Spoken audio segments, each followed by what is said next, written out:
Bonjour Léa. Rebonjour Papcha, rebonjour tout le monde. Bonjour. On y va? Oui, c'est parti. Allez, c'est parti. Je vous l'ai annoncé en titre. Hier étaient célébrées les 2 années de Macky Sall au pouvoir.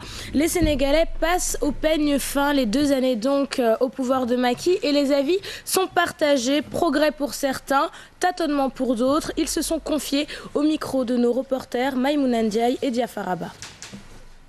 2 ans dans l'univers de Yoonu Yokkute, les avis sont partagés. Yoonu Yokkute, ce programme a failli. 2 ans, Les temps sont durs pour nous taximans.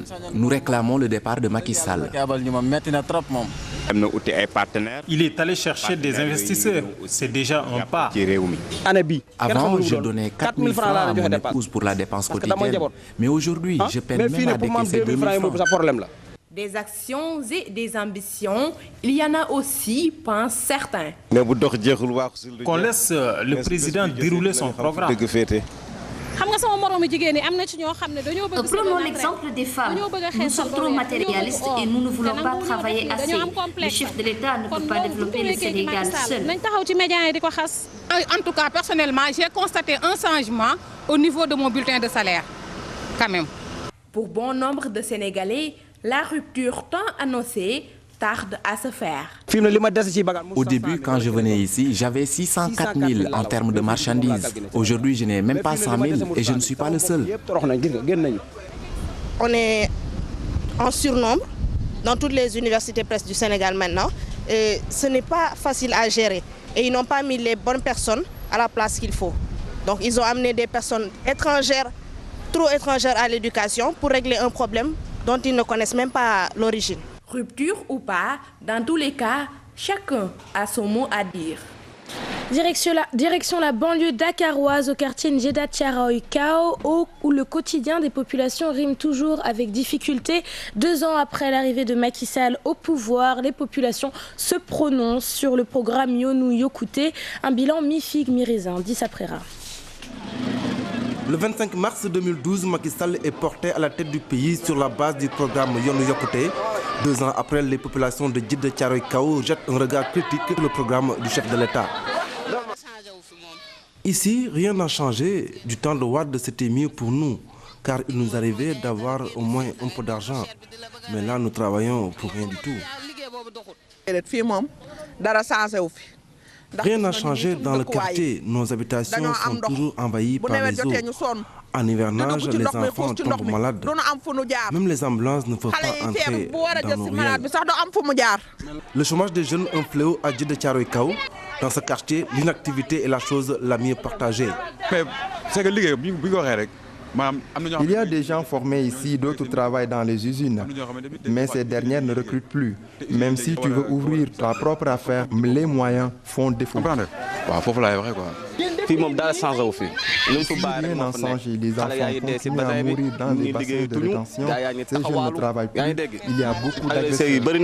Cependant, l'espoir demeure toujours dans ce quartier de la banlieue. Beaucoup de choses ont changé dans le quartier. Macky a baissé les prix des denrées de première nécessité. Et puis l'eau ne nous fatigue plus comme avant. 25 mars 2012, 25 mars 2014, 2 ans que Ndjeda Thiaroye Kao attend le changement tant annoncé par le Yoonu Yokkute. En Casamance, d'où le président Macky Sall revient fraîchement, pas de négociations franches avec le MFDC pour le moment, mais les populations du Sud tirent un bilan plutôt satisfaisant en matière de paix et de sécurité dans le sud du pays. Boubacar Diassi.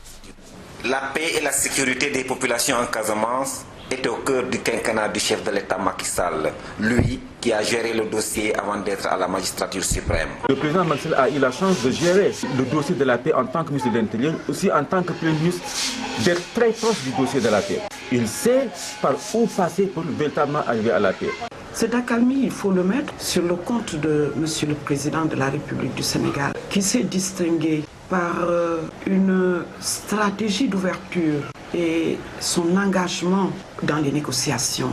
On pourrait citer quelques actes forts qu'il a posés. Par exemple, l'implication de la Gambie, l'acceptation de l'internationalisation du conflit et son sens de l'écoute des différents acteurs sur le terrain. Mais sans le MFDC et la société civile, Macky Sall n'aurait pas réussi à instaurer une accalmie en Casamance. Toutefois, cette volonté du président de la République a rencontré une volonté forte du MFDC d'aller aux négociations en posant des actes majeurs. Exemple, la libération sans condition des soldats et des démineurs, poursuite du déminage sur certains axes tels que la RN6 et peut-être des pistes de production, l'ouverture du maquis à la société civile qui peut facilement aujourd'hui rencontrer des chefs de guerre. Il semble qu'il faille dissiper quelques zones d'ombre. Tout est fragile ici. On a vécu quasiment la même période, mais ça a été mal exploité et cela a abouti véritablement à des soubresauts non souhaitables. Cette accalmie est le moment propice pour avancer dans le processus de paix. En cela, nous appelons le président de la République à définir une stratégie claire, une communication claire pour éviter d'alimenter les rumeurs qui pourraient susciter des incompréhensions, de définir le rôle de la Gambie dans le processus de paix et de poser un second pas. Depuis le 26 décembre 1982, la Casamance est plongée dans un conflit armé. Pour beaucoup de Casamancés, cette région naturelle n'a jamais été aussi proche de la paix qu'en 2014. Aux États-Unis, le bilan du glissement de terrain qui a dévasté un village de l'État de Washington s'est à nouveau alourdi ce mardi pour atteindre 24 morts, ont annoncé les autorités. 2 corps ont été extraits des décombres et 8 autres ont été localisés, venant s'ajouter aux 14 morts précédemment identifiés. Et nous rappelons également que le nombre de personnes portées disparues est toujours de 176. Voilà pour la première édition, la deuxième à 9h. Inch'Allah. Merci Léa Ndiaye, Merci, 9h. D'autres infos, toujours avec la grande rédaction de Télévision Futur Média. Vous rappelez que li gën ci xibaar bu leen ko fàtte itam da ngeen koy am ak fu ngeen mën ci tollu ci www.gfm.sn et puis l'Observateur, voilà bu tey bi itam disponible na depuis fajar.